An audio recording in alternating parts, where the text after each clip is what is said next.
近期嘅生活模式真係唔係咁好。呢個禮拜其實我係有上落過情緒，亦都有喊過嘅。Hello， 我係阿 Jean， 係一個癌症末期嘅病人。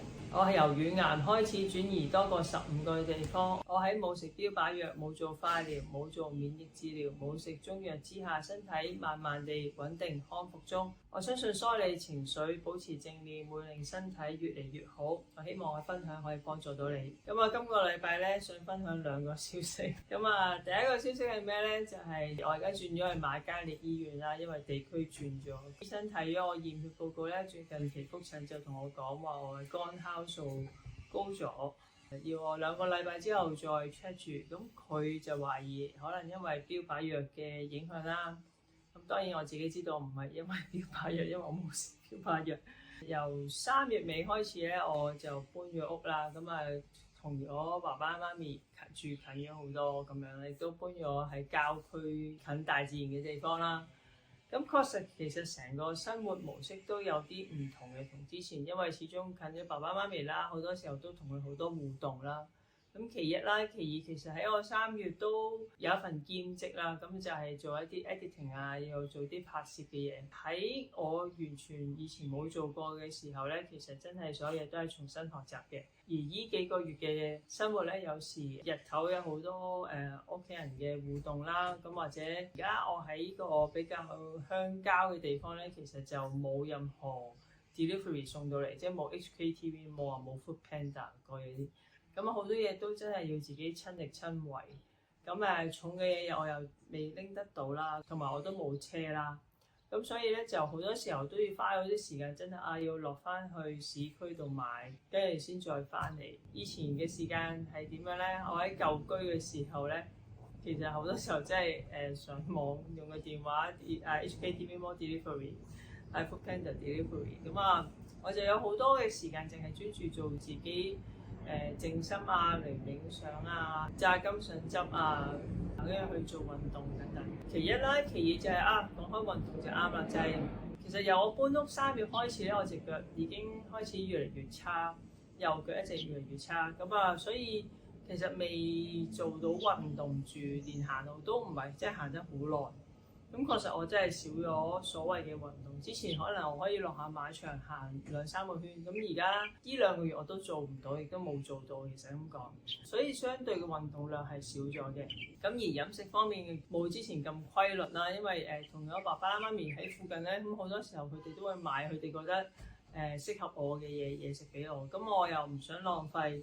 佢哋知道我唔食肉嘅，咁佢哋可能買好多魚啊、魚柳包啊嗰啲俾我。點都好咧，其實嗰啲全部都係我自己嘅責任嚟，因為保護自己身體、點樣愛惜自己咧，其實係自己要 set 個界線，set 一個 boundary。而我呢2個月確實做得唔好，有少少兼職嘅時候，但係因為自己唔係好熟習，所以一般 editing 啲人可能好熟咁，但係對於我嚟講，可能我相對用嘅時間要比較長。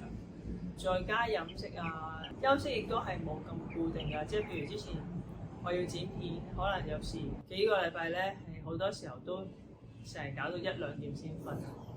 咁其實係真係對自己唔好嘅。咁所以我覺得到見到肝酵素高咗，而醫生咁樣去 remind 我嘅時候，咁我覺得又係我自己重新去檢視一次自己個生活啦。即係之前好想食得健康啲，但係搬咗新嘅環境要重新適應咧，確實並不是咁容易去跟從，因為多咗同其他人互動咧，好多時候就有好多嘅交集出現咗啦咁樣。咁而肝酵素呢個高咗咧，其實確實我自己都有情緒起伏嘅，因為一直以嚟其實冇醫生會突然之間提我嘅肝酵素，咁而突然之間見到醫生會講我肝酵素高咗，咁我就真係知道近期嘅生活模式真係唔係咁好。與此同時，其實我亦都有感受過我呢種嘅情緒啦。呢個禮拜其實我係有上落過情緒，亦都有喊過嘅。我真係自己慢慢感受點解我自己咁唔識得保護自己咧？咁其一，其二就係原來我都發覺我內心有好多嘅疲累。真係攰㗎，係咪？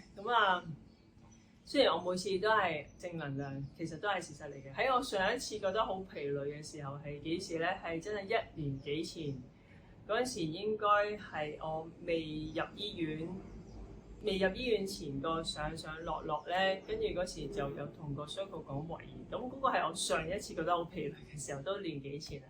到今次我真係覺得原來我內心仲有好多疲累嘅喎，或者係呢1年幾一直好乖都繼續，亦都未話完全可以陪住呢一種嘅生活模式可以去到好坦然，或者係冇乜另外負面情緒走出嚟。所以我覺得呢個係我仍然相信一切嘅發生咧，係一定係最好嘅安排，就係起碼 remind 咗我，就係我翻咗嚟屋企對住我原生家庭爸爸媽咪平時對我嘅模式啦，對我嘅態度啦，我哋嘅相處啦，其實都係我要去重新去學習。如果我哋近距離嘅相處，我應該點樣可以好好地保護到自己，繼續穩定地康復，而亦都同佢哋好好地相處。呢個係我覺得我一定要去再花啲努力去學習嘅。咁第二就係工作啦，其實叫份兼職，其實因為我唔係一個全職做開剪片啊、剪接呢啲，其實我真係花好多時間去重新適應呢啲事。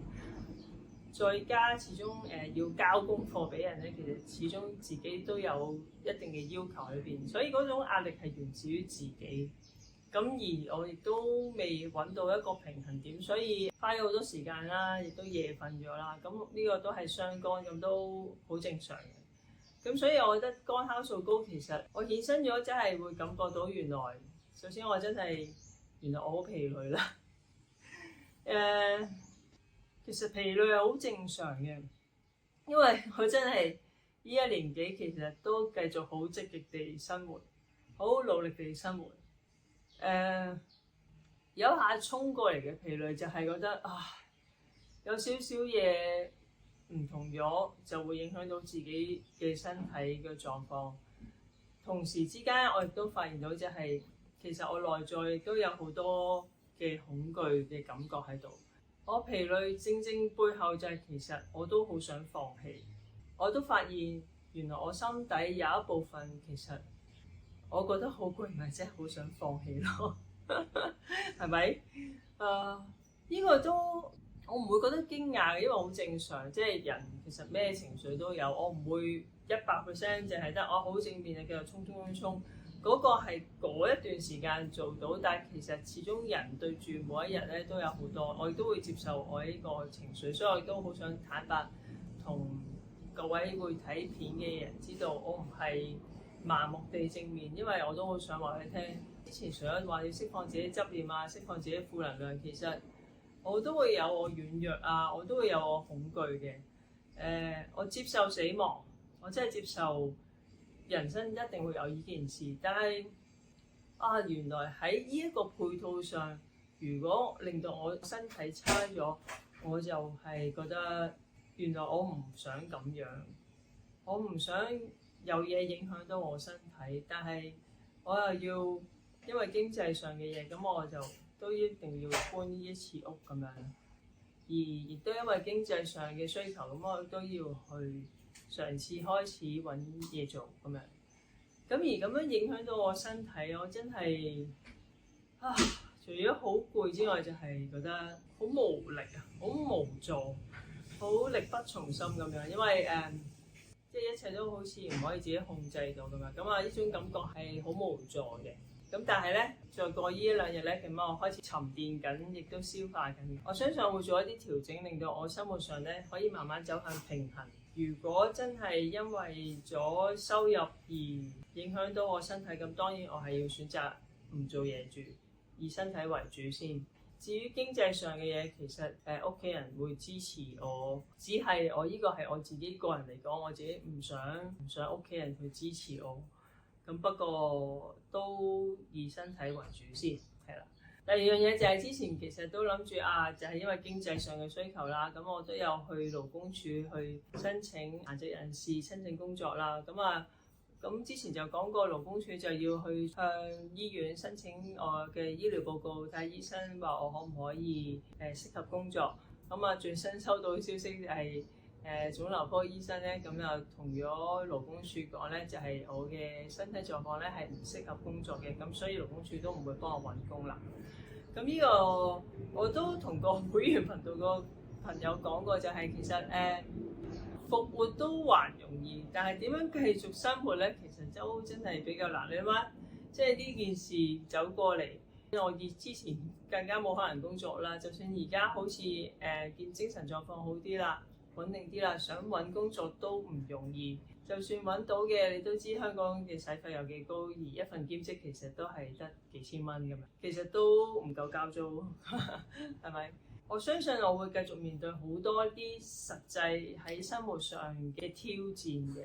我好彩嘅仍然係有屋企人嘅支持啦，只係實際反映咗一啲好似我咁樣嘅 case 嘅人，殘疾人士如果想揾工都真係唔容易㗎。同埋如果好坦白講，我喺殘疾人士嗰個求職版咧，其實嘅工種同個薪金咧都好真係偏低嘅。即係如果我以前正常以前喺賽馬會返工，咁我相對當然個人工梗係唔係咁樣啦，所以都冇得比較，因為已經過咗去。咁依刻都係繼續要向前望，只不過如果唔可以從正途嘅都冇問題，因為我相信我繼續以身體健康為主。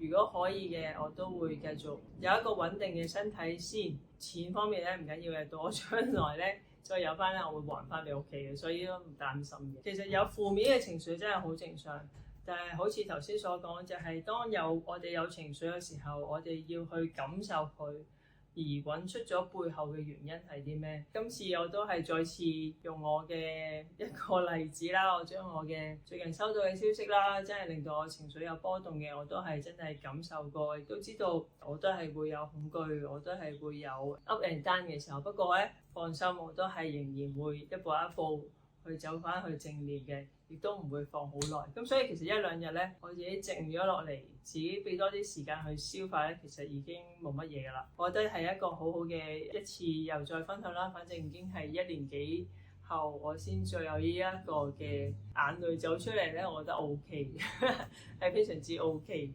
咁所以冇問題嘅。同埋我哋要記住，我哋要用臣服嘅態度，就係我哋無論發生咩事，對於我哋嚟講，其實都係最好嘅。咁所以呢一刻我有情緒起伏，都係一件好嘅事。點解？因為令我重新認知到，原來我心底裏邊仲有恐懼啦，仲有不安啦，係咪？咁係好正常嘅。咁希望大家都同我一樣，識到自己嘅情緒，亦都識得處理，亦都識得梳理。咁之後大家就會釋放佢啦，因為已經過去啦嗰啲事。依刻我哋向住最新嘅目標就係繼續食得健康，每日開開心心。祝大家身體健康。大家有興趣嘅可以參加我會員頻道，再知多少少我嘅其他背後嘅秘密啦，係咪？或者係我其他內心嘅聲音都係嘅。如果大家有興趣，記得填呢個免費正念基礎班嘅 form 俾我，因為我已經開始籌備啦。咁希望大家俾多啲意見我，等我可以針對性去幫助到大家。針對大家嘅問題而去設立一啲內容咧，可以幫助到大家嘅。好，祝大家身體健康，希望大家繼續越嚟越好，我都會越嚟越好，身體健康。咁今次分享係咁多，下次見，拜拜。